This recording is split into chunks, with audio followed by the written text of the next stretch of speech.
Howdy, howdy, everybody. Welcome back. We are in for an awesome episode. Glad to be back with you all. Took kind of a short break for the holidays. However, we are here and ready to do the dang thing. Tonight, I have the very funny Lena Beamish. You can find her on Instagram at Lena Beamish as one word. She's a stand-up comedian based out of Louisville, Kentucky. You can hear her on SiriusXM or see her at various comedy clubs throughout the Midwest. Before we get into the episode for tonight, we do have a lot of fun things planned for you. Next week, we have Mr. Andrew. Sorry, I'm spacing on his last name. Drew Tingley, who is a guest on, or who was on, Hell's Kitchen. More importantly, let's go ahead. We'll get into the episode.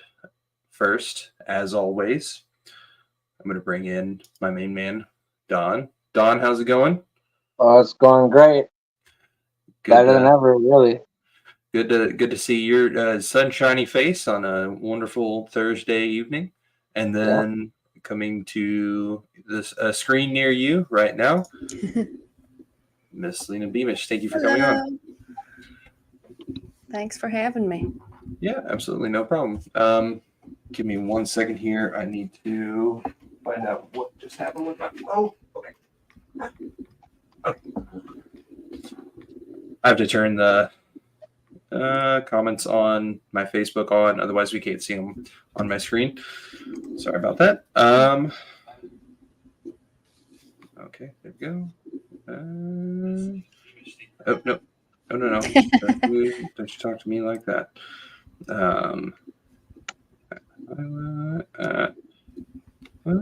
And okay, so we actually wrote out a couple of very funny segments for you all tonight. The first thing that we came up with is you see a lot of like true crime podcasts, Cheryl stabbed her husband because he stabbed her first, or whatever it happens to be. What we are going to be doing here is we're going to be doing fake crimes.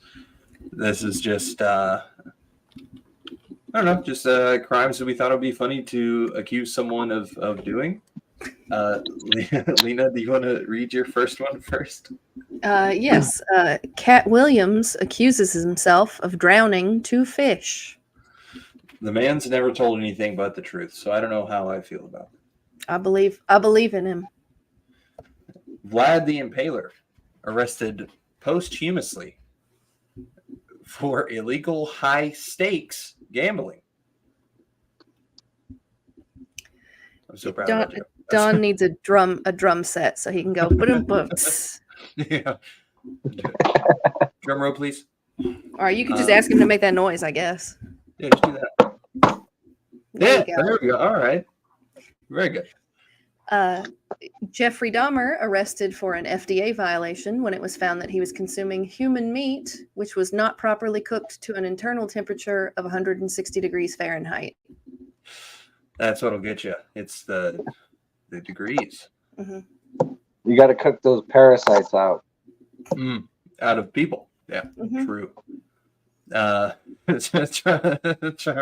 Charles Manson arrested due to extremely liberal laws in California. He is now being charged with mansplaining murder.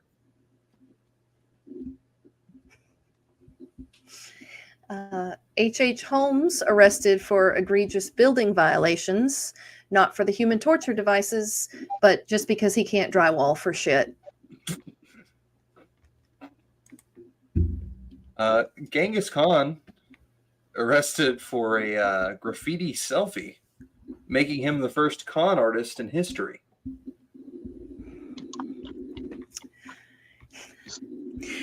Stephen Hawking given a speeding ticket for going to an infinity in an under 18.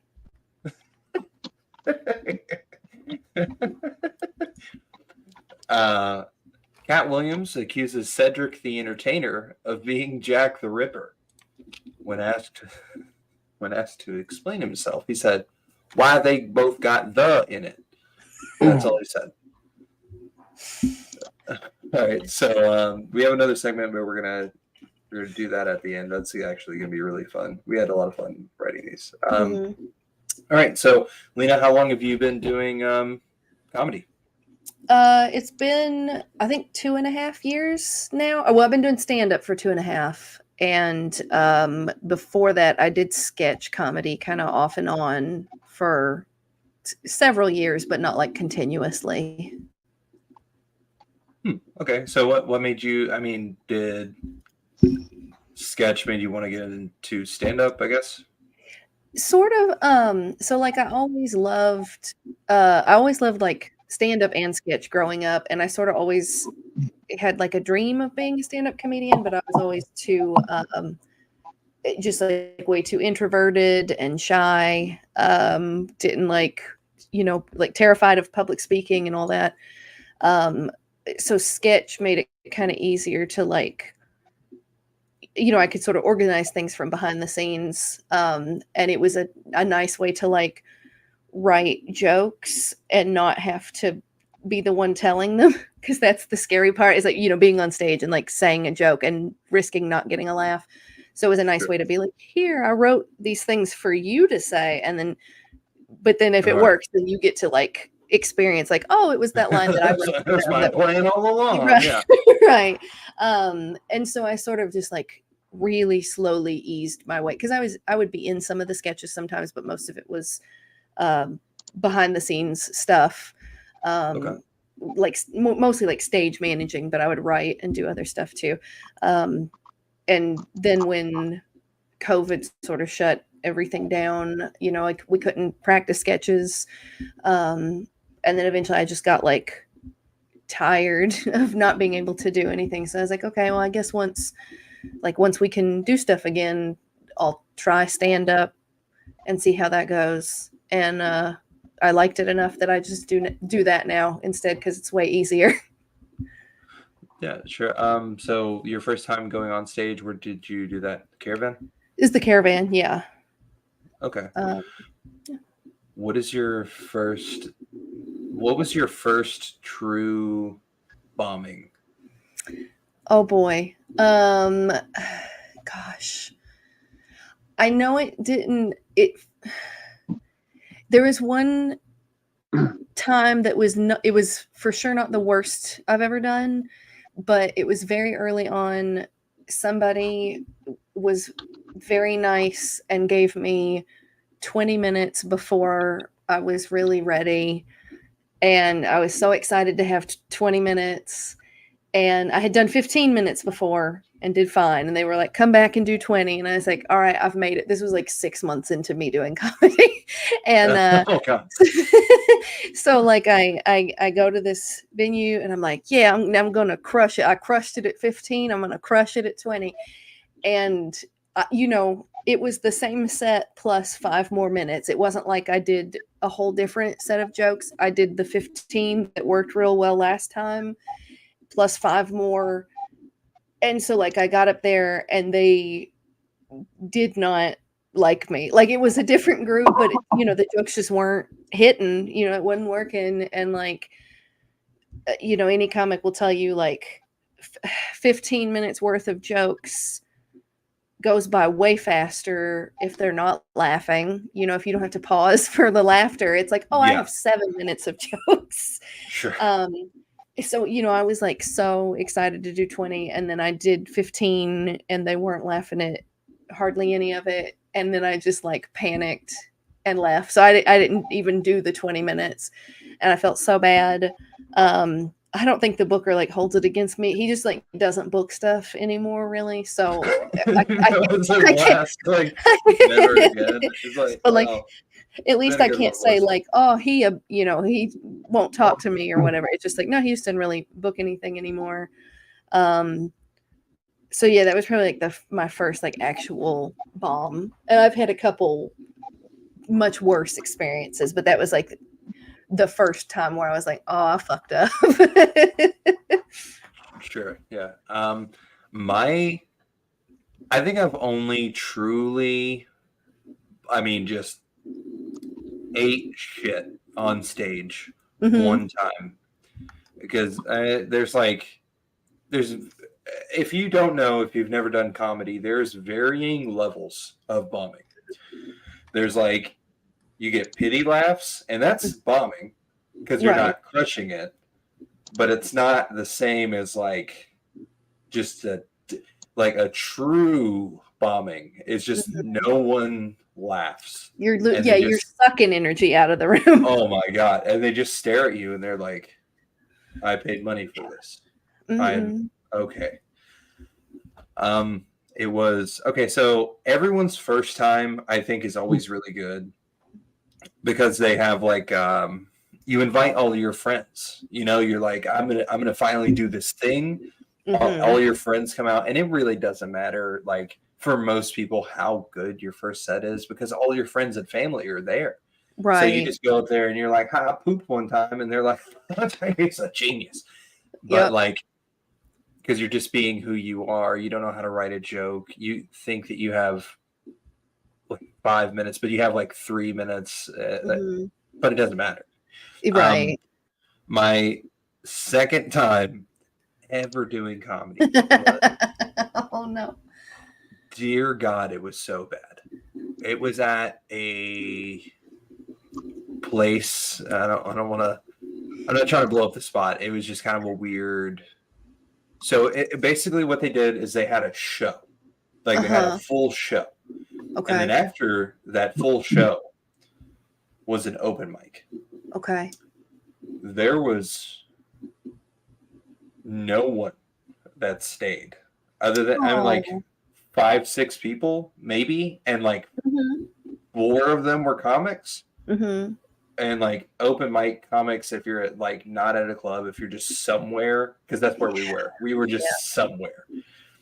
They don't care. Like the audience is not there to make you laugh. Like they're not there to pay attention to your set. They're just on their phone and they're like, I'm going to write jokes about poop or whatever. So I get up on stage, and it is not a stage. Just so you're perfectly clear, it is a back porch. Okay, is it outside? Porch. Yes. Okay. You probably know where this was. It was on a back porch, kinda. That's not really. It was like 3 steps. And then I'm standing in front of a broken handrail. Okay. And like they hand me the mic, which is was this at a house? Yes. Was this at a private? Okay. Yeah, you know where it is. Okay. Which is not my crowd. They're just not like, it's fine. Right. Even today, I don't think I would still. I don't think today I would do good there, honestly. Right. But they hand me a microphone, but the microphone is not plugged into anything. and they go here, and I'm like, oh sweet.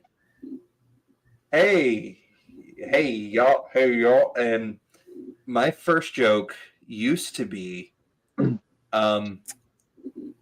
I don't understand kids at all, because it's like, what are you? It just seems like they're practicing screaming. Like it just seems like that's what they do. I'm like, what are you gonna grow up and be? My stepdad? And when I said that joke, immediately everyone who thought they were a fan of me was like, someone said that's emotional abuse. Oh my God. There's no mic. There's no mic. So you're all the same volume. We're all talking at the same volume. So they go like, that's emotional abuse. And we are like 7 feet away from each other. You're just at a party and everyone's talking over you. That's what's happening. Yeah.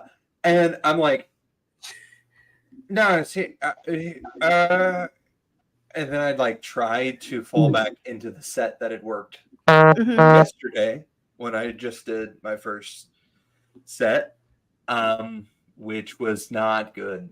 none of it was good. Bless. It was like, I don't know what it is, especially guy comedians. Mhm. Your first set is always about one of two things: poop Mhm. or your penis. Yeah. That I don't know what it is about guys, but they have to write about one of those two things. That's it. I You think just it's go up there and you're like, I was taking a weird poop once, and then your friends and family are yeah. like, Well, now in comedy, there's so much emphasis on like talking about yourself and like what's personal to you. Like there's not a lot of like character stand up or like stage personas so much as the people seem to want like what's personal stuff about yourself. And so I think guys, I mean anybody just goes in thinking like what's a significant part of my life. And so for dudes, it's either their dick or the weird poop they did the other day. They're like, I got to talk about yeah, something that's the main focus in my life. So it's like one of those or your kids, if you have them, I guess. or like for older guys that are just getting into comedy, Mm-hmm. it's very commonly like, my wife sucks, right, guys? Hey, Yeah. fellas, do you hate your wife? And then like the old guys that are there, like, They're like, have yeah, you we're here to get away from that bitch. have you ever witnessed like someone do so bad on stage that it sticks with you for like a long time? Yeah. So there's two things in particular that stick with me to this day. Uh-huh. One of them was like we were at Go Bananas. Mhm. I don't know if you were there for this or not, but like this Oh, it was the first day of March, okay. and this black guy goes up on stage and he's like, the first thing he says is like, Black History Month isn't over. And people, there's kind of like scattered applause. There's not a laugh, which Uh-huh. it's going to be kind of rough if people Right. don't laugh immediately, if they just do like a weird, because if you get claps, you're in a weird spot in comedy, Right. in my opinion. And then he goes, F y'all white people. And then the energy that, because the guy before him did super duper good. Uh-huh. So it was a good crowd. I went on after him and I didn't Uh-huh. fight, but like the energy just went and dropped. Oh boy. What I was talking about earlier are true bombings. Mhm. Bombings where like no one even pity laughs at your jokes. Right. This was one of those. And I like, you get 5-minute sets at the Pro-Am, or Mhm. you either get 3 or 5. I think it I think depends it's on like, it's 5 unless you're like the host or the closer. But they might I don't know, they might do 3 minutes for new people yeah, I think that they do as with 3 the minutes for caravan. brand new. Either way, so you get 5. He has bombed 15 seconds into his set. He's doing a 5-minute set. Yeah. No laughs for 4 minutes and 45 seconds is so much rougher than you want to pretend it is. Like, Yeah. it was, oh my God. Like, it gutted me. It didn't happen to me yet, but Yeah. I was kind of, I'd quit. I wouldn't. Right. Um, so that's one of them. Mhm. Another one, I was at the caravan, and there was a guy. I don't care if he knows that I'm saying this about him. The Bostonian. Do you know who that is? Oh, yeah, I do. I say whatever you want. Say So whatever you want because it can't be any worse than what I've said right after going up after him at a mic. So go for it.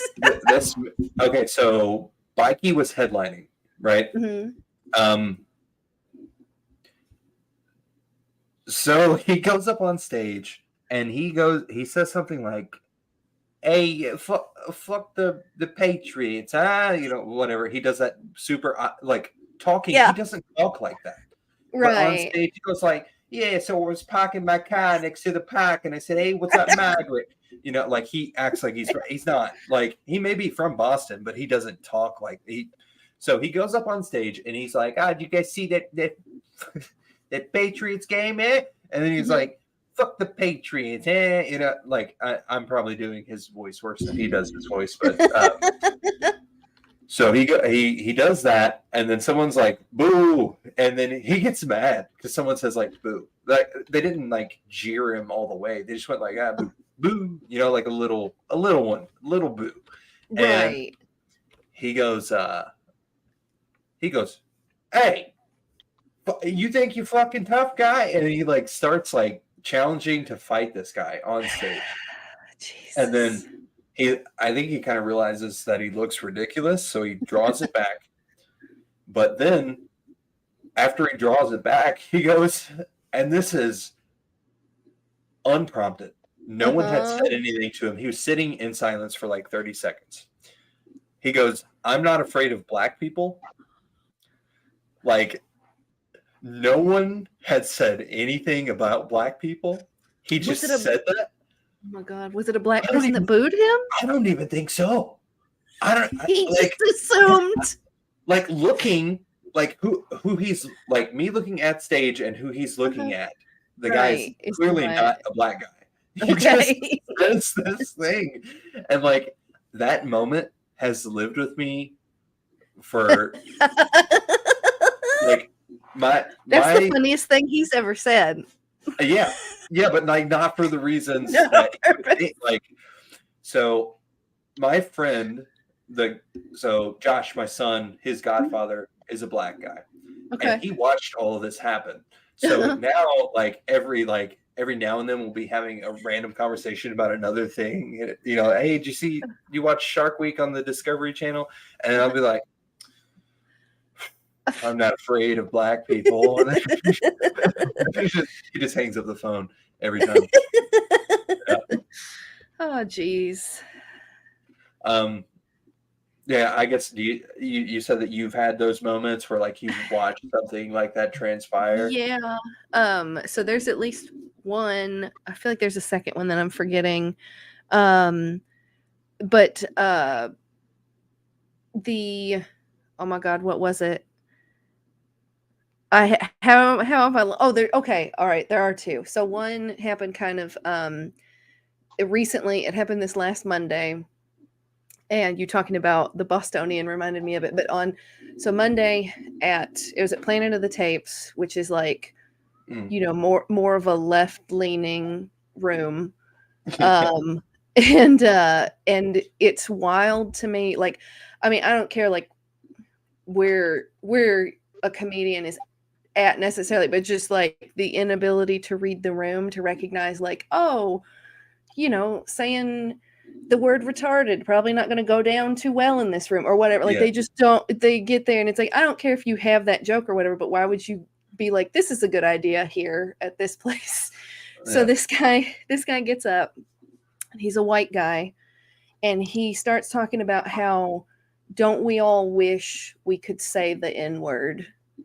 And that's his first joke that he tells. And you can hear everyone's buttholes tighten, like in the room. They're just like, no. And he's like, come on. He's like, oh, so y'all don't want to be honest. We don't want to all be able to say the N-word. And all the white people are like, not really, bro. And you can tell, like, not only does it like ruin. I'm sorry, go ahead. Oh, it not only does it like suck all the energy out of the room. First of all, this guy had brought the bulk of the audience. Like, it was mostly comedians there, but then there was like maybe 20 audience members, and half of them seemed to be people he brought to come see him, and they also weren't laughing at this. So it also created this weird thing where anything he said after that was hard to laugh at, because it's like, now we feel weird at supporting you in any way, which is a thing I think comedians don't always think about, that it's like you can have edgier material, but you have to like you have to get us on your side first so that we trust you rather than just going in guns a-blazing like, hey, don't we all wish we could say the N-word? And it's like, I don't want to laugh at anything you have to say now, because what if my friend sees me laughing at you and they're like, oh, so she thinks that guy's funny, like, I don't think people are thinking really, that far. it's really not like a joke. It's like you Right. could maybe write it into a joke, but like Right. just saying that, it's not like there's nothing there. It's just like, right. There's no twist to it. you There's guys no. think about, you think we should be able to say like racial slurs more, and Right. then everybody's supposed to be like, hell yeah, dude. I was singing it and this guy just says it. Like, that's Yeah. forever ago. So I don't know if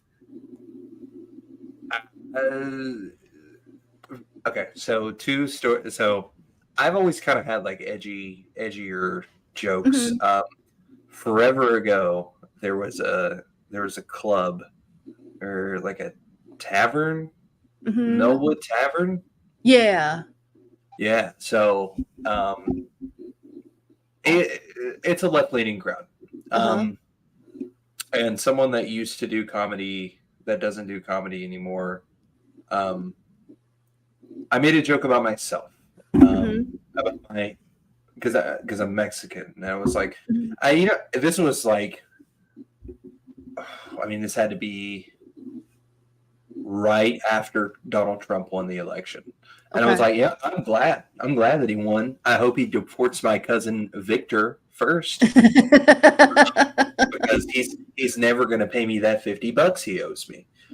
And I mean, it's not like the best joke in the world, but it's a solid enough joke, like, right. And it's an open mic. Yeah, it's for testing that kind of stuff. And it, like, afterwards, the person who put it together was like, you cannot make fun of Mexicans. And I was like, they are me. Right. And I think this was like their last week ever hosting the thing. But they had to be like a brand new comic doing what you were saying. Like, there's no writing involved if you're just like, right.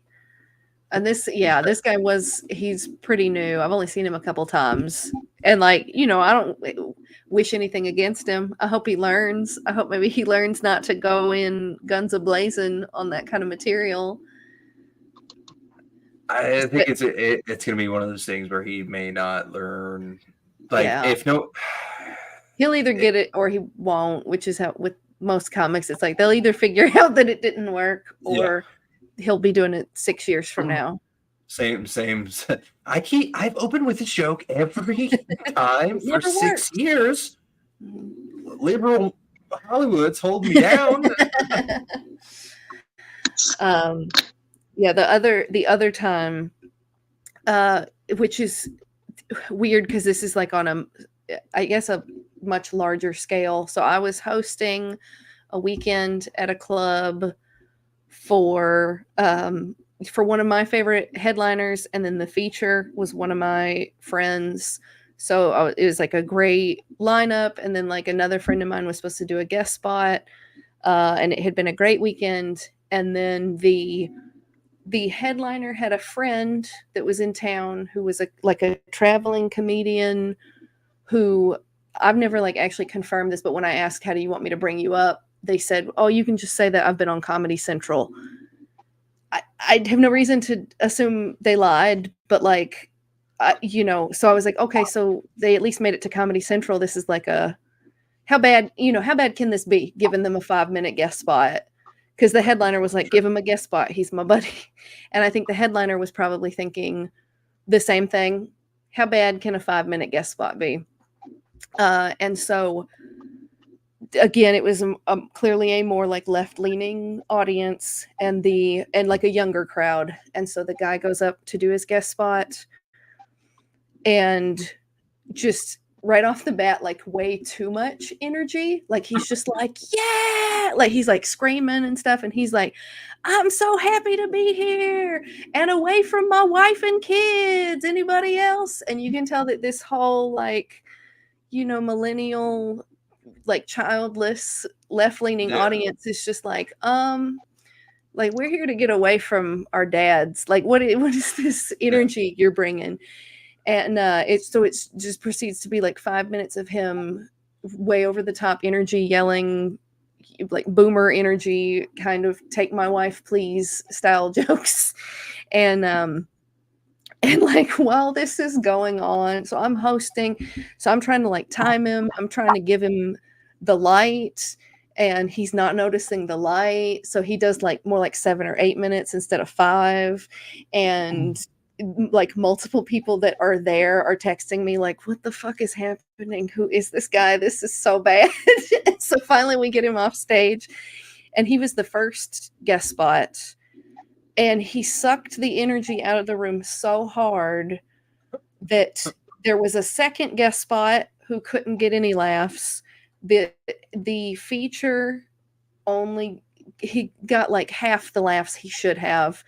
And then it was halfway through the headliner's set when he's finally like, why are you all being fucking weird? Like, like it's a comedy show. Like he like finally got them all like on board. So he like the guy dug the hole so deep in the room that it took until like 3 comics later, halfway through their set, to actually get the audience like laughing regularly again. And I felt so bad for everybody on that show. Because like I did fine. It wasn't like they were like too tight of an audience. It was like I got them warmed up, and then I brought out this guest spot, and then the guest spot just dug us all into a hole for the next hour. Yeah, almost impossible to. Yeah, I think like having like hosted and kind of had similar experiences. Mm-hmm. The only thing that you can do, honestly, is just bury that guy. Like that, you can just go up there, like. And I kind of wish I had done more. It's kind of a shitty move, but you have to save the show. So it's like, what in the fuck was that guy talking about? And then like, bro, yeah, you're right. I don't know what he was saying up there. Yeah, right. You have to acknowledge that everyone's like, so we all feel the same way about that guy, right? That's exceptionally rough. Yeah. I don't like people do that a lot where they like try to make it just doesn't translate at all. So they're like part of your job as a comedian, is like taking kind of a not funny thing and making it funny, or making a thing that's only funny to you funny to other people. Yeah. And pretty commonly you see like people just don't do that. And like if he's a traveling comedian, he should know like you always have like 5 minutes in your back pocket. So like if this isn't working, just do another thing. Just go do the other thing. Right. Yeah, because this guy I think he headlines other places. So it's like, I know you have more than just that 5 minutes. Do 5 minutes that they'll like. Do weird crowd work that no one will like, Right. I think that I run into a lot with like comedian. I've not been doing comedy for a while now, so like maybe my experience is a bit skewed, but especially with like the Joe Rogan popularity, I see this thing a lot where people are like, we're the last philosophers, or they do like, we're the last line of free speech. And it's like it's always like people who weren't funny when they could have said whatever they wanted, like talking about how they should be able to say whatever they want. And it's like, you can still say whatever you like. Right. No one cares. Mostly nobody. Like if you're funny, it's going to translate to a funny thing. And if you're not funny, same. Like, just just go up there and tell your weird story about you accidentally put soy sauce in your milk instead of, like Right. the last philosopher thing bugs me so Yeah. much because it's never anyone. You're not George Carlin. Right. George Carlin was good at that. Mhm. What is that guy's name? Bill Hicks, really good at that. Gallagher. The melon is a metaphor for a Absolutely. watermelon. You're like, this watermelon stands for water. There's like two Gallaghers. Yeah, You his know that? brother, and they're Which both. are- I can't remember if they're both crazy or not. It's something. I think it's his brother is the good one now. Gallagher 2, and yeah, and original Gallagher is it's the one such that a he went it's like such a crazy funny right thing wing. to like it just be like a watermelon guy and then Yeah. just be racist. Like Right. the whole time we thought, I think the watermelon's a metaphor for something else. yeah. What did you mean? You know what I meant. Yeah. Another another comedian that like historically it's very weird is like Charlie Chaplin. Oh yeah. Who's like the last of the silent movie era comedians. Silent era, either way. Silent era, yeah. The last of those. And I didn't know that he got like kicked out of the United States. Oh. He got, what is that word? Don, what is that word? What is that word? Extrapolated. He got extrapolated right out of the United States. And then he also married a 14-year-old, and then because basically what he did is he said communism ain't so bad sometimes, and they were like 1952. Charlie Chaplin banned from the U.S. 1952. Okay, when did he marry that girl? When she was 14. Yeah. So I don't know. I don't know. I'm not seeing that. I'm really good at spreading misinformation, but not this time. I'm serious about Charlie Chaplin. If there's one thing you should walk away from this podcast knowing, it's that I love Charlie Chaplin. Well, it's that I love to hate Charlie Chaplin. It says she was 16. 16? Okay. But she began acting with him when she was 12 and was pregnant by him when she was 15. Yikes. Okay, so I was wrong in that he did not marry her when she was 14. However, just knocked her up. If she was just pregnant, waiting to do it. If she was pregnant at 15. Right. Maybe it was the Lord's baby. Oh my God. Jesus came down, put a baby in that poor 14-year-old stomach. You're gonna be the next silent movie era comedian.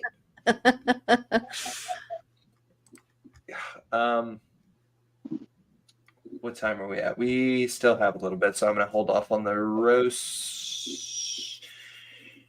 Yeah, we'll do that. We'll do that later. Okay. So do you have any shows coming up soon? Yes. Okay, so tomorrow and Saturday, I'm featuring at Planet of the Tapes for a comedian named Sam Morrison. It's my first time featuring at Planet of the Tapes, so I'm pretty excited about that. And Sunday, I'm at the club downtown, the Louisville Comedy Club. It's like an all-female showcase. And then let's see, a week from today on the 18th, there's like an improv show at Planet of the Tapes, and I can't remember if that one's free or not, but I don't do improv, but I'm hosting it, so I'm doing some time bringing up the improv groups that'll be performing. And what do I have after that? Oh yeah, and then on the January 20th, I'm doing like a roast battle show, but it's like a format I've never done before. So I'm excited to see how that'll go. I don't know who I'm roasting yet. So it's just like a bunch of comics and they're just going to like put two of us on stage and be like, "All right, roast each other." Um and then they're just going to go around until they have like one winner who wins a lot of money. Were you at the roast battle 21st that I did against Johnny? Yes, I think yeah. In the cage match. I think were you a judge? I think I was a judge on that one, yeah. Like last minute they needed a judge. I I don't I even remember who won. won. Okay. I won mine, and then there's two black guys that just went up there, and it was like the crazy It was Lucius and or no, it was Jesse. Was it Jesse Johnson and Lucius. No, was not it Lucius? Luther. Luther. Okay. Yeah, I was Luther. gonna say I feel like Lucius would be like, this is stupid. I'm not doing this. Lucius knows better than to do a cage roast. That one guy that was roasting Evan got so mad at Evan, which was like it was. He got so he was mad at Evan. Oh wait, no? He won though, right? Evan lost, right? But he got mad because Evan's jokes weren't really jokes. Oh, okay. I don't even remember what either of them said. And then like the judge said something, and he like Evan just stared at her the entire time she was talking, and then he said, "I don't listen to females." And then he just went right back into the thing. And it was very clear that the next time she just grudge voted against him. Like, because he was like, "I don't acknowledge the presence of women," or it was something like that. But like Evan's jokes were just like, what did he say? It was just like, "Your father died," and then like the guy's dad he wasn't even dead. He was just there. Right. Like, he was there, yeah. Like, in the audience. And then he was like, well, he wasn't around anyways. And then like, oh my God. Like, he was there the whole time. Right. He drove me, you know.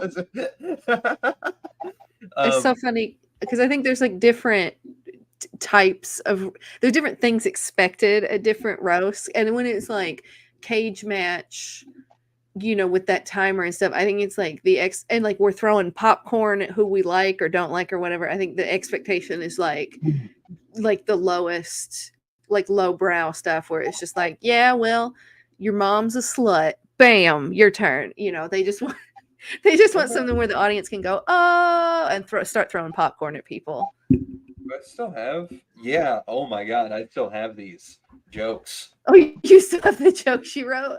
Yeah.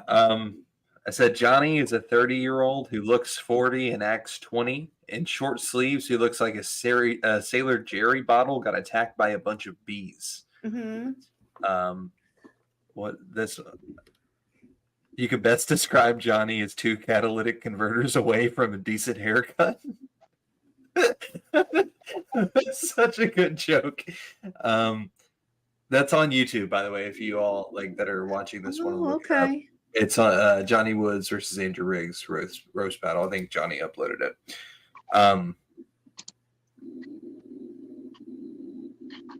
Oh my God! So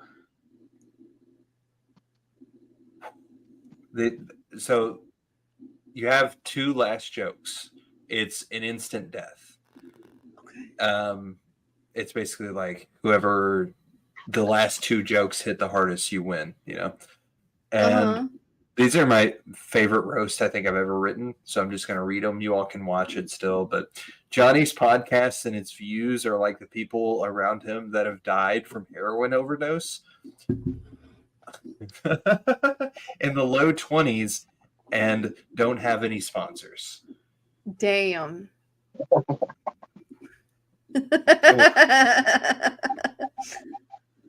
So Johnny's last name is Woods. And much like Tiger Woods, Johnny spends more time driving than being a father. That's a I okay. That's enough of that. Solid. Timeline wise, do you want to go ahead and do you want to get into the roasts? Yeah, we can do them. Hold on, let me put this banner up.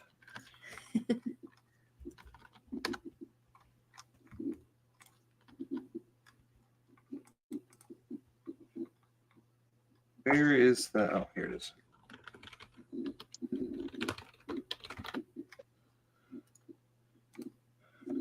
This is the. Oh no, I did a lowercase t. Oh my gosh, Oh no. I will Oh, never no. recover from something like this. Mm-mm. Mm-mm. New segment brought to you by how to get your girlfriend to stop stealing your hoodie, a book by Andrew Riggs.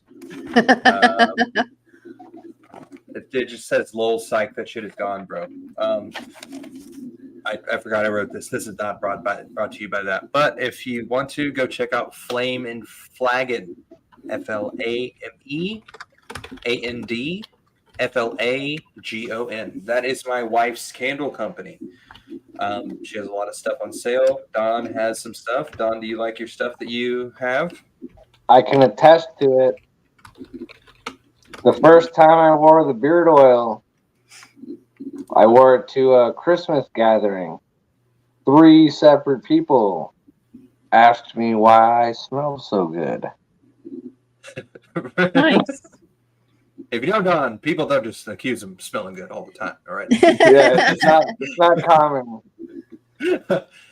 Yeah, but check it out. It is my wife Charlie's candle store. It's based on like video games. Everything is homemade. So she makes everything from body wash, body scrubs, candles, room sprays, body sprays. There's probably other stuff that I'm forgetting. Body lotion. No, not body lotion. Body butter. Body butter. Yeah. And beard oil. So give that a check out. And this next segment is roast that piece of shit. It's shit, but I blurred out the I. Okay, so basically what we're going to be doing here is just roasting pretty historically bad people. Let me pull up the picture so you can see exactly who we're talking about if you don't know what they look like.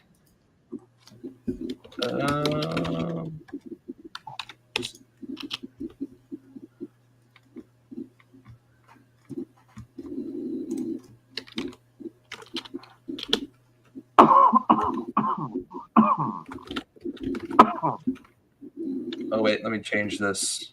Oh, there you go. Care for that. All right. The handsome young lad. First up, we have the Milwaukee Monster, more commonly known as Jeffrey Dahmer. Do you want to take the first one, Lena, or do you want me to? Sure, I can go first. I put Drew Pickles finally snapped after having to deal with his wife and Angelica for so long. Dahmer. Jeffrey Dahmer, often accused of being handsome, but I think he has the charm of smoking inside a car with the windows rolled up. Jeffrey Dahmer got so bloated as soon as he went to prison, I can only assume human meat is actually a viable diet plan. I would say he's basically like the Unabomber with none of the charisma.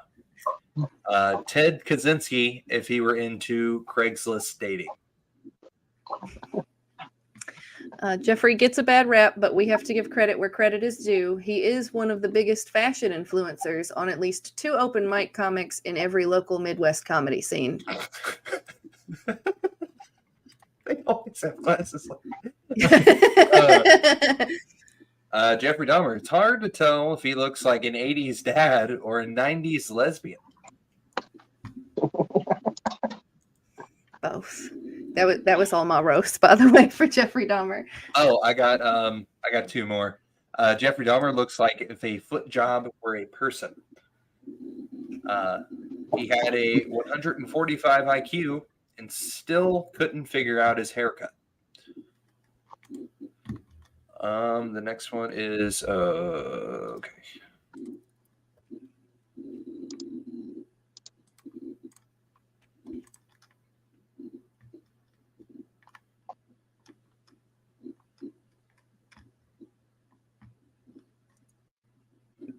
I gotta find that. I gotta find that one picture that we.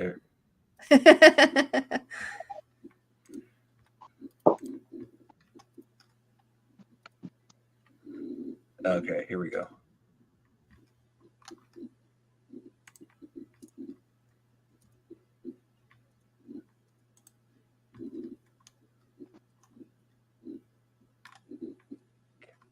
Dear Lord. Okay, this is Henry Lee Lucas. Henry Lee Lucas, better known as the Confession Killer. I believe that he was actually convicted of 18 murders. I have. I'm sorry.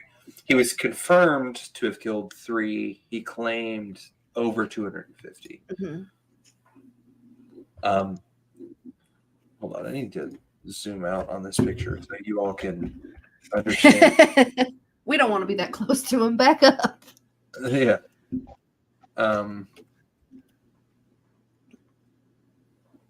Is that okay? Yeah, you can see. Okay.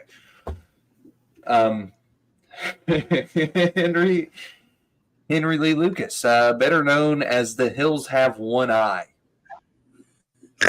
He lost his eye. He missing out. Yeah. So. Henry Lee Lucas, all of his victims were stabbed or strangled, and I assume it's because his aim with a gun probably isn't too good.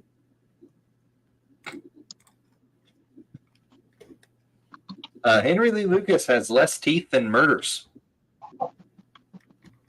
That's rough. That's a rough spot to be in. Upon his arrest, Henry confessed to over 250 murders, only 8 of which were ever confirmed, leading him to be renamed from the Confession Killer to the Cat Williams of serial murder. Henry Lee Lucas, surprising absolutely nobody, he met his boyfriend at a soup kitchen. Who also did murders with him. That's true. That's real love. That's your one sign that there's hope for anybody. If you're watching this at home and you are wondering what his boyfriend looks like, nothing good. Imagine the opposite end of the ugly spectrum. Like they're both horrible looking for different reasons. They balance each other. This guy's like a 5 compared to his boyfriend. Here I'll show you what Otis Toole is the guy's name. He looks like this. Woof woof. He walks away. He asked me. You're missing out. Yeah. God made those guys for each other. Yes. I have one more for Henry Lee Lucas. Henry did occasionally engage in necrophilia, which is gross, but it's also the only time his partner was someone in his league. That's all I got for Henry Lee Lucas. Let's see. The next one was Ed Gein. Ed Gein, if you are not aware, is who the Texas Chainsaw Massacres were based off of. And a fellow Wisconsinite. Yeah, there you go. So, finally, Wisconsin's known for something. Along with Dahmer? Hell yeah. Wait. Oh, yeah, Milwaukee, Wisconsin. Okay. Yeah, he's like, I know a dude who lived like a block away from him when that all happened.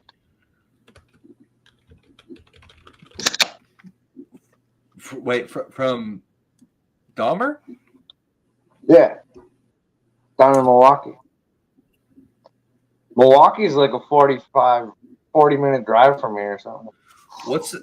Lena, what's that comedy club in Appleton? Oh, Skyline? Yeah, Skyline Comedy Cafe.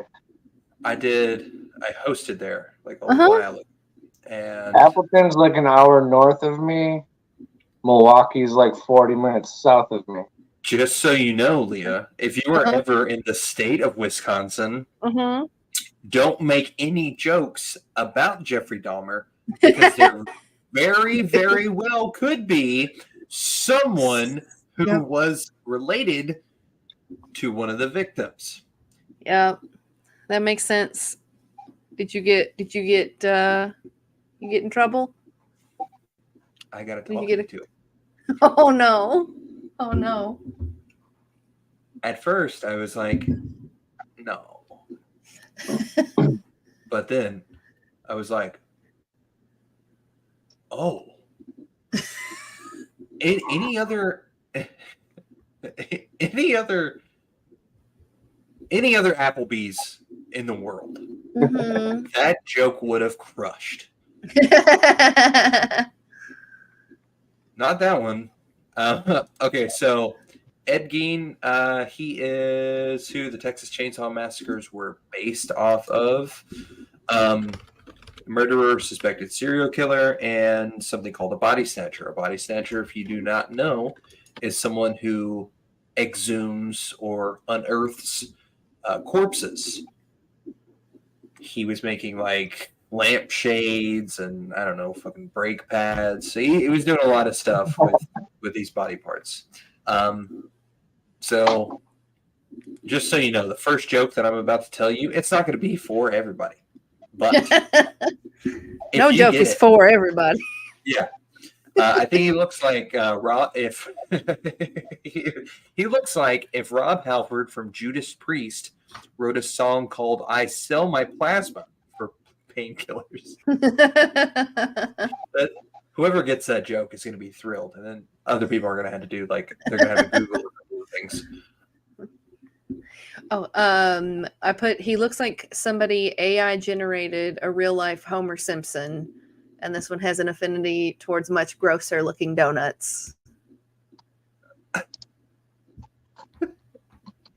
I said that he looks like Walter White, except for he made meth without going to college first.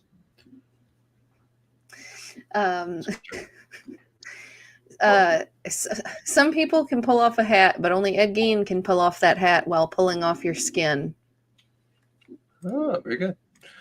There's another Walter White joke. He looks like Walter White who teaches GED classes. Let's see. That was all I had for Ed Gein. I got two more. Should I do the rougher one first or second? What do you think? Do the rougher one first. Okay. Ed Gein looks like Ari Shaffir if his father had died in the Holocaust. It's rough. All right, now do the one to win us back. All right. Ed Gein was known as a handyman, but looking at his photos, he looks more like an armpit guy.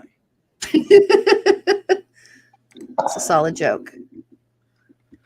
All right. You all may not be stoked about this last person, but due to recent news, sorry, this is about making fun of pieces of shit. So, I'm sorry, pieces of shit.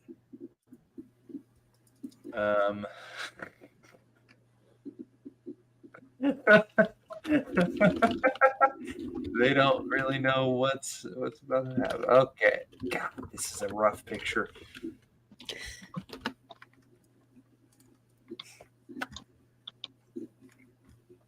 Well, we were going to hell anyway, so it's fine. Yeah, there we go. All right, this is Stephen Hawking, who somehow was on the Epstein flight logs. I mean, do you think his wheelchair can fly? You think he flew there himself? I mean, he for sure wasn't flying the plane. Jesus. I think Steve. All right, there's no easing into this. Stephen Hawking looks like a deep sea fish. Mariana Trench. You have to be down bad to try and drive a motorized wheelchair through some island terrain for some pussy, I think. Yeah. Stephen Hawking is a pug of a human. This was the worst way to find out that airlines could, in fact, be far more accommodating towards the handicapped.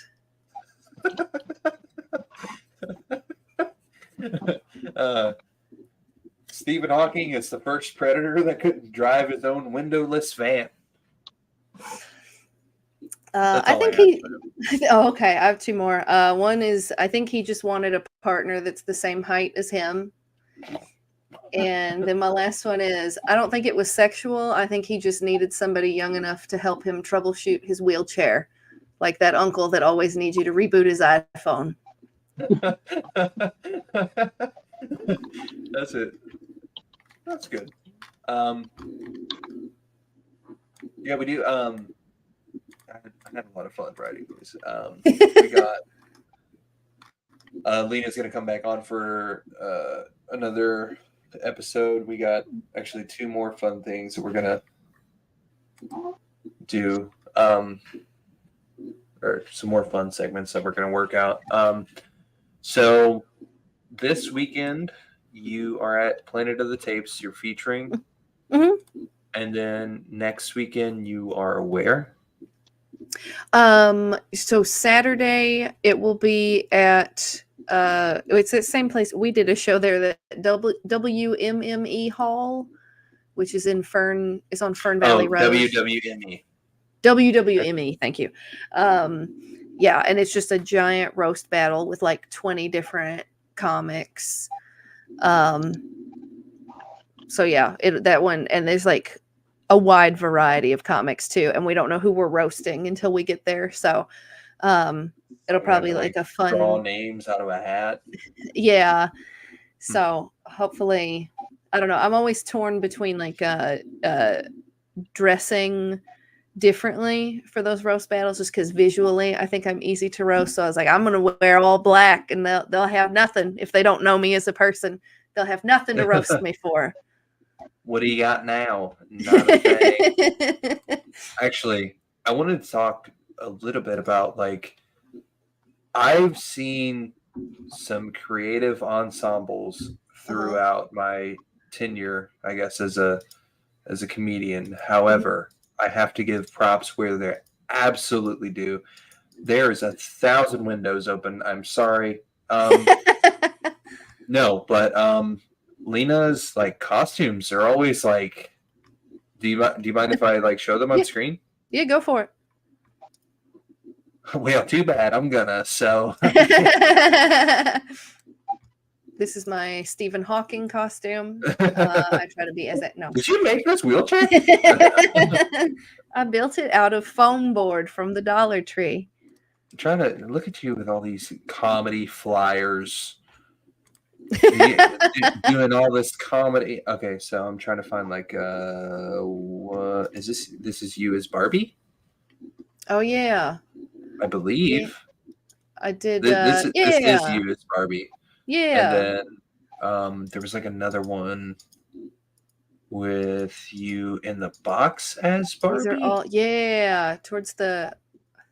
Yeah, there we go. Did you make the box? I did, yeah. It was I can't remember what the box. It's like a wardrobe box for moving, and so I just like painted it and then like had it rigged up to where I could like Velcro the lid shut and then like get myself in there and walk around in it. It wasn't terribly comfortable, but it's pretty cool. Walking around in a box wasn't comfortable. That's who's gonna see? Yeah, this is cool. What is this, like a Dia de los Muertos thing? Sort of. So this was back from when I did sketch. We would appreciate the backstory. So. Somebody had written a sketch. It was a series of like commercials where there was like a discount. It was for our Halloween show, so half of the ads were for this like discount, crazy salesman, like all things must go, bone salesman. So he's like, we got all these bones for cheap, we buy all the bones you need, we got, rat bones, monkey bones. And so then the character I played was his arch nemesis, which was, I was like the high end fancy bone seller. And I didn't like that the other guy was like ruining the good name of selling bones. So that was my like rich fancy bone seller lady costume. What Oh is? yeah. This is depression. This one I do her a lot. So this started out as a sketch. It was called I'm sorry. it was fun. So it started out, I wrote a sketch called Depression is a Bitch. And so I just show up and I'm like, hey, I'm your depression. And the girl's like, oh, that's cool. I mean, nothing, like, I don't have a reason to be depressed. And I was like, yeah, you don't get like to decide that. So, and then I just start like knocking shit over and I'm like, we're not cleaning this for a week. So now I do that character kind of regularly anytime I need like a weird character thing. Okay. I was Just because it's like, so why easy. am I seeing? I was like, why am I seeing? I was looking at. That's my Photos bad. I of was looking me at. instead of uploads. Yeah. Yeah. This thing, you always do like my favorite joke when you're Uh-huh. dressed like this. It's almost this exact. Uh-huh. You probably know exactly what joke I'm talking about. Is it I look like oh I my don't God, drive a school bus. Oh yeah. That's always, that's my opener. I've never driven a school bus, magic or otherwise. And it's so stupid. I've opened like almost every single set I've ever done. I've opened with that joke.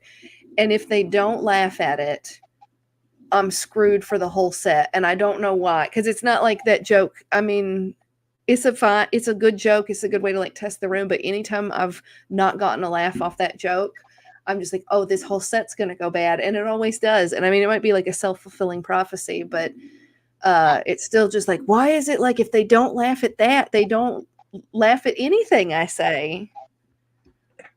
Yeah, I think it's kind of like that with like openers universally though. Like, yeah, you have to grab them. You have to get them on your side. My opening joke for a very, very long time was, hey, what's any fans of alcohol in the audience? And then, of course, no matter where you're doing a show, they're gonna go, eh! and then I always go like, you all ever been driving so drunk? And I just wait. And normally that's when I know that they're going to like my sense of humor or not. Mm-hmm. And then I go like, that roadblock start to make sense. Mm-hmm. Yeah, that's a good one. Is it like 80s motif type thing? Oh, yeah. So I did a couple years now. I've done like where I try to recreate the vibe of like vintage Christmas photos. Because this is a good one. Thank you. Yeah, there's like an album that went kind of viral, and it was like actual old pictures of like just women, where like I guess the husband gets the camera and he wants to take a picture, so he's just like, go stand by the tree. And so I try to do like all the different vibes. Like there's usually one looks old. The right. film looks legitimately like old. Yeah. Like 60s, 70s, like. Yeah, it's my grandma's living room right now. Oh my God, this is pretty like a early, well, no, I was going for 70s, early 80s, I guess. Yeah, pretty much anywhere between like the 50s through the 80s. I'll try to sort of recreate, and they're not perfect, obviously, but I have a lot of like vintage stuff. So I just try to make them look not modern. You posted this picture one time, and it was like of your jewelry. You had like this rack. Is it like all the necklaces hanging up? Yes. Okay. Is that yours? Yeah. I mean, yeah, if I don't remember how long ago I posted it, but I have I mean, like that had to be like a year and a okay. half. Like it was a while ago. Yeah. Like seeing all that, I was like, I don't own that much of anything. Yeah. I've been collecting it for a while. I do a lot of thrifting, and then if there's something specific I want, like I'll collect like the vintage brooches. So sometimes I'll just go on eBay and look up vintage brooches, and so I have, like this huge toolbox full of stuff. Yeah, that was my Halloween costume this year. I did that one real last minute. Oh, and I was Miss Piggy for Halloween. That was a fun one. Oh wait, hold on. I don't know if I know my wife probably posted. So I was for Halloween. I was a vampire hunter, and they were Uh-huh. both vampires. Uh-huh. So like we have this picture, and I don't know if she ever posted it because it's kind of like an insane. It's kind of an insane thing to post because it's like I I'm have gonna a hunt these crossbow. babies. Yeah, I have a crossbow, and then he's acting like he's crying, and she's acting like she's holding him from crying. Oh my And like, goodness. it's a very funny picture. Like if you Yeah. know us, but if you don't know us and you just saw that, you would be like, Yeah. "No, Yeah, if you posted that and it got popular enough, all the comments would be like, "Leave him. He's toxic. I don't like him." Yeah. That's a red flag." So this is Miss Miss Piggy. Piggy. Okay.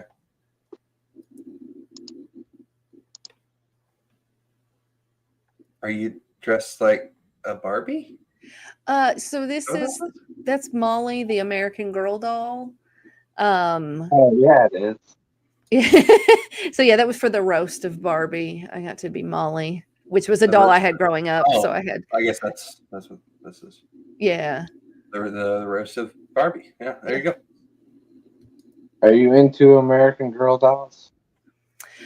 Just the one that I had growing up was Molly. I don't really like keep up with them. I was just wondering because I got a sibling. My younger sister is like Uh-huh. loves them. Oh, okay. Yeah, apparently because I had Molly, but she's apparently like the one nobody wanted because she's from World War II era. So all her toys are like, this is her steel penny because you couldn't have, or whatever. I don't remember what they made pennies out of it because we couldn't have copper. And then here's her one like outfit because we're trying to ration things. Like her whole shtick is like, we're trying. So speaking of the like, just kind of a personal Hmm. like. Okay, so I used to work for a plumbing company, and my job was to like assess for water damage, and so I had to go in like basements a lot. Oh, yeah. And one time I went into this person's house who had like a sub basement. So like he had a regular basement, which would have been like it's like in the ground. But then he has another basement, like off of this basement. Hmm. Okay, so I don't spook easily. Like there's gotta be something startle me. You know what I mean? Uh-huh. Right. And this guy was, I guess, like a collector Oh. of like Pocket clown pussies. Oh, clown. Oh, no. clown porcelain dolls Okay. Huh. and regular porcelain dolls. Okay. So the first basement is full of like porcelain dolls, Mm-hmm. and they're all in cases, and they're Uh-huh. of course all looking at you. And mind you, this is the house is like 4,000 square feet. It's a giant house. So the first basement is like, imagine like the caravan. Mm-hmm. Now imagine there's just two walkways, like a giant U, and you Uh-huh. just have to walk through all these porcelain dolls. Sounds like a horror movie trap. So I go into the sub basement, which is full of circus shit. Oh no! It's And there's full of only like, one entrance and one exit, right? it has fucking like marionettes that are Oh, like that would. hanging from the ceiling, and they're just like looking down Oh at my you. god! And like walking into this room, the guy was being super weird. He was being very weird, and maybe he's, on the spectrum, I guess is the Uh-huh. What nicest did way. you mean? Maybe. Well, yeah, I guess that was kind of like Funko Pops before there were Funko Pops. Like he's collecting those for a reason. This guy's just luring you into his clown dungeon. So I go into this sub basement. I think I took pictures of this to send my wife. I'd have to like really look for them because it's been a while. Mhm. But going into the sub basement, right? It gets worse. So like at the beginning, there's these marionettes that are hanging from the strings and the the porcelain. But then you go further back, and it's like dolls of clowns and like replica circuses, and they're like smaller and they're older as you go back, but the guy like doesn't really take care of his stuff. So it's just like Mm. it's getting more cobwebby and everything's old, and this guy's like look like Ugh. he's not walking standing up anymore. I think because you have to crouch a little when you first get in the room, but then you can stand back up. Like you're fine after that. Yeah. But he wasn't. He was just going like and walking behind me, and I was like, I got like my fight or flight kicked in. I was like, "Hey, brother, give me some space." I'm like, yeah, no. I've never felt that uncomfortable. Like, oh no, there was a guy who we went into his house and he like collected porno mags, and I'm 6'2". Those were my height. Like the Oh stacks wow. of magazines that he had, and there had to be 5,000 of these things. Wow. And there was like this guy was clearly just jerking it everywhere. There was like there's napkins everywhere. And I'm like, what just like, do you like, why are you keeping them, man? Just like, right? Throw them you away. know what you're doing to these magazines. These poor magazines are dead or pregnant. And it's just throw them out. Like, Oh Lord. and he had like, it was super weird. So he worked for like Lockheed Martin or something. And like he didn't trust banks, so he kept all of his money in like garbage bags, like black garbage bags. So he paid. I mean, maybe he was like some kind of a career criminal or something. I don't think you're right in the head if you're just collecting that many porno mags. Maybe that's just me. Whatever. But yeah. So it was like $8,000 as a quote that I gave him, and he paid me out of his garbage bag money. And I was like, I hope to never see you again. You're like, I don't want to touch this money that you've touched. I had gloves on, so it was fine. If I didn't, though, I'd be like, yeah, man, let me go grab a bag for you. I'll just put it in there. It's so crazy to be in like downtown Cincinnati with like a bag full Just of a garbage bag full of seedy cash. Yeah. So, I guess Lena, do you want to go ahead and shout out your Instagram? I'll let you bounce out of here. Sure, yeah. If you can follow me it's at Lena Lena Beamish Beamish. One word. Well, I'll post a lot of my outfits and costumes on there. Lena Beamish, you can find it. It's I put it on both the regular video and the YouTube video. So if you want to go give her stuff a look and give her a follow, if you are in Louisville, I cannot recommend enough for you to go check out her while she's doing her thing. You have plenty of opportunities, and you'll see her posted on Facebook or Instagram. So definitely give her a follow. Check her out. She'll be near you soon, I assume. If you want to stay in the lobby for a second, Sure. Lena, and thank you everybody for tuning in. Don, do you have anything that you want to? You got any corn coming out soon, or Well, the corn will be a while. We got to work on that. no corn? There will be an abundance of corn one day. Don's been into pressing fern leaves into books, so if you want to, just mail him a bunch of fern leaves and books. And if he mails you back and says, well, "What the hell is this?" Just accuse him of lying. Okay, thank you guys. Have a good The night. PO box is in the description. Yeah.